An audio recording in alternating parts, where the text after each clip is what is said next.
Is nothing holy? Is nothing sacred? Did you see the commercial that Honda ran during the Olympics? I'm sure they ran it all over the place. Play the commercial. 80 many years ago. 80 a deal with you. Oh yeah, massive deal. Who's your founding father? Get a rear view camera. I see you, baby. Bluetooth. Talking about the red, white, and blue too.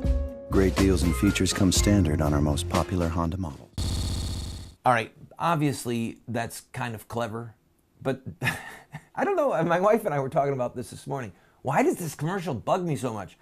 I think part of it is that most people don't even know who the 16th president was. All right? There are people who, if you used Martin Luther King, okay? There's a holiday named after Martin Luther King. All right? If you used King, had somebody dress up like Martin Luther King and do a song, a rap song, and say, come and buy a car, do you think people would be offended? I do. All right, enough.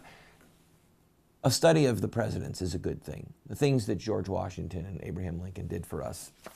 I just don't know. Poor Abraham Lincoln was assassinated, and now he's selling Hondas.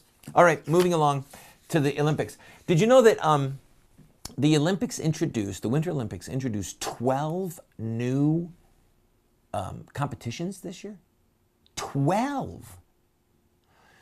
And the reason they did it is for money, for viewers.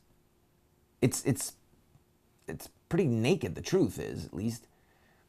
In the Winter Olympics 4 years ago, the average age of the viewer was over 50 years old. And that means that the companies that want to sell ads during the Olympics, which this year, if my memory is correct, the number tops $2 billion worldwide is being spent on advertising during the Olympics. And the Olympic Committee gets some of that money. I mean, there's just exorbitant sums of money being exchanged, okay? But young people drive the economic engine of a lot of families.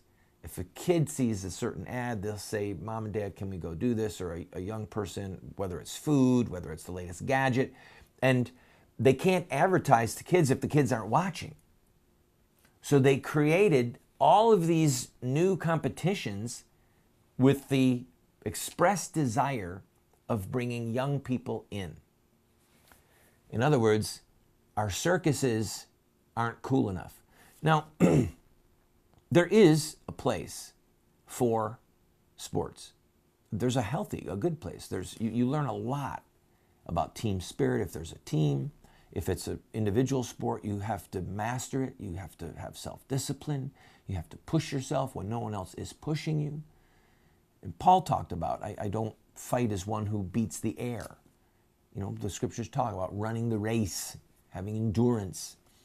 So there's a place for it. But I felt sad that the Olympics were being more altered than at any point since the game started again in the early 1900s. They have introduced more new events this year than at any point in the history of the Olympics, specifically for money. So, I don't know why I'm talking so much about pop culture today, but it does matter. It matters because it's happening all around us. And there's a passage in the scriptures that talk about the men of Issachar who were familiar with the times and knew what Israel should do.